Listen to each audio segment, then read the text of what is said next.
if you sat around a table and you said, right, what we need to do is we need to find some way of getting young people to see the world the way we want them to see it, so that by the time they become adults, they are completely following the reality we want them to believe in. Someone might say, well, they might not have it like, but you know the ideal thing? What we do is we have a system where we take children away from their parents at least 5 days a week, all day, from about the age of 4 and 5, and we have control of their minds until they're about 17, 18. That would be ideal. Well, of course, that's what happens. It's called the education system. Yes. And it's indoctrination. And John D. Rockefeller, I think, voiced the beliefs of this ruling elite that wants to try to homogenize our education system when he was quoted as saying, I don't want a nation of thinkers, I want a nation of workers. So I think the education system is not only pushing people into a socialized version of government, but also dumbing the individual down to the point to where he'll be a good worker in the factory, or he'll be a good worker in Silicon Valley. He may know a lot about but he is not going to have a classic education that would allow him to take all of the facets of the culture and the society and put it together and really form an intelligent opinion as to what's really going on and what might be in the best interest of the individual.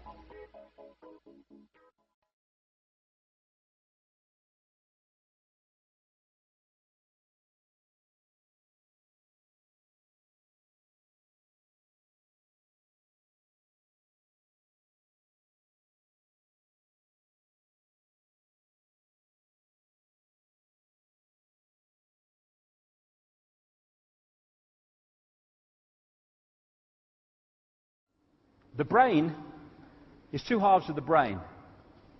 There's the right brain and there's the left brain, and they have very, very different roles to play, especially in personality. Between them is this bridge called the corpus callosum, which bridges the information, again, information between the two. Now, this is another picture that Neil Haig did for me recently. Symbolically looking at what the right brain and the left brain do. The right brain is out there. It's creativity. It's inspiration. It's the maverick. It's the connection to all that is. It's the greater awareness. And the left brain is about structure. It sees things in parts, not as wholes. It wants things to be structured. It's about language. And it's about organization in a physical way. It's about being what we call, though often that's not what it is, rational thinking. And both sides of the brain are necessary. If you get a right brain person, we've all met them, they're fantastically creative, but they're out on another cloud. There's nothing going on down here. But you get a really imprisoned left brain person, they can't see the connections with anything. They're here. Boom, boom. And this is the target, the left brain, the soldiers on the door. This is a key to understanding this conspiracy. The whole of society is structured to turn people into left brain prisoners who experience reality through that version of perception. Apartness, division, I am Charlie Smith. I must jump over everybody. To succeed, I must be a success. People must say you're successful. That's my identity, that's my sense of self. And so what they do, I mean, look at the system. If you want to progress within the system, this left-brain society we live in, then you have to be very, very good at exams. You go to school, you pass exams.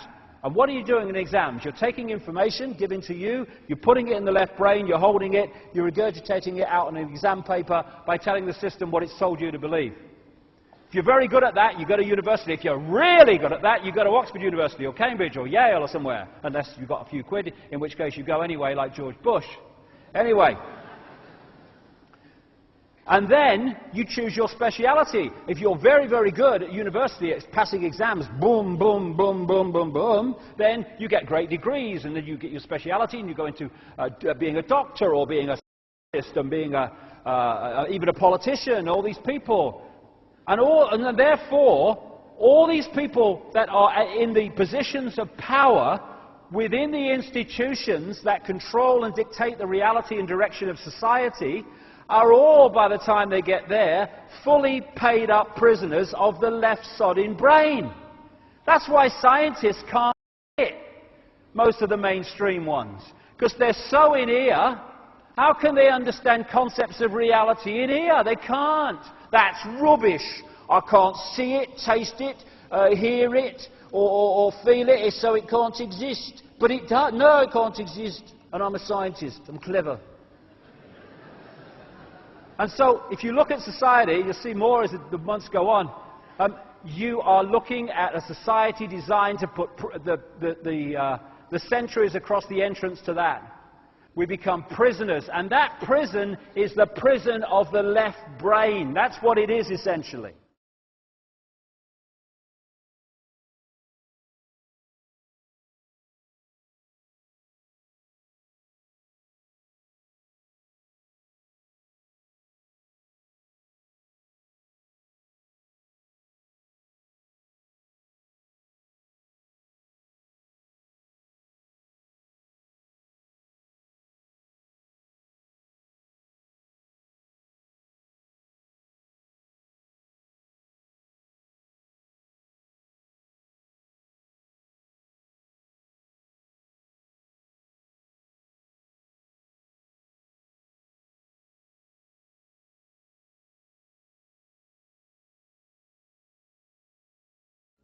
Since the late 19th century, since the time of Darwin, in fact, in part because of Darwin's writing in The Origin of Species, came to accept a convention, a definition of science that excluded the possibility of design as a scientific explanation.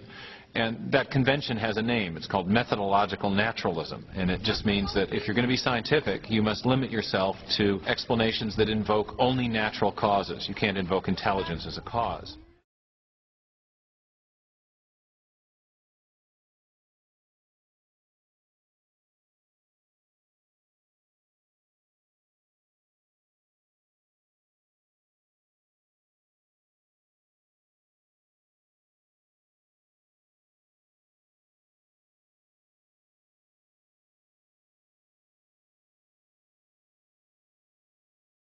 When we look at the current evidence, the evidence that keeps coming out in the media, we have to ask ourselves, is there an agenda behind it? And you have to realize these paleoanthropologists, if they're not making finds, they don't get research grants, they don't get their name in the paper, they don't get to publish. Nowadays in science it's publish or perish, and they have to have something, and when you're desperate, you've got to come up with something.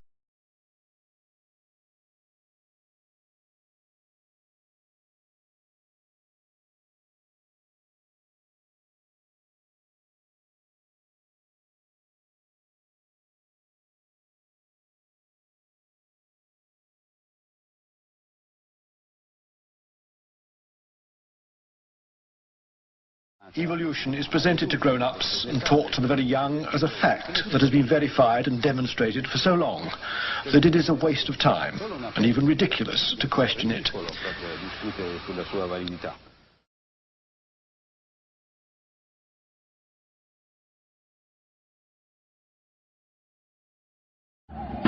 The only defense left to evolutionists against all these scientific facts is just one thing: propaganda.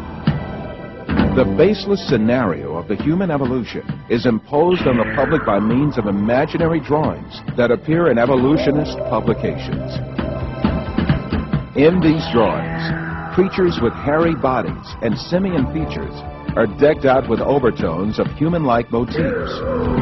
The given impression is that these half-man, half-ape transitional forms did live once. From time to time, drawings present snapshots from the social life of these creatures are made. These misleading drawings are introduced in a particular sequence to engrave the scenario of the human evolution on the subconscious of society.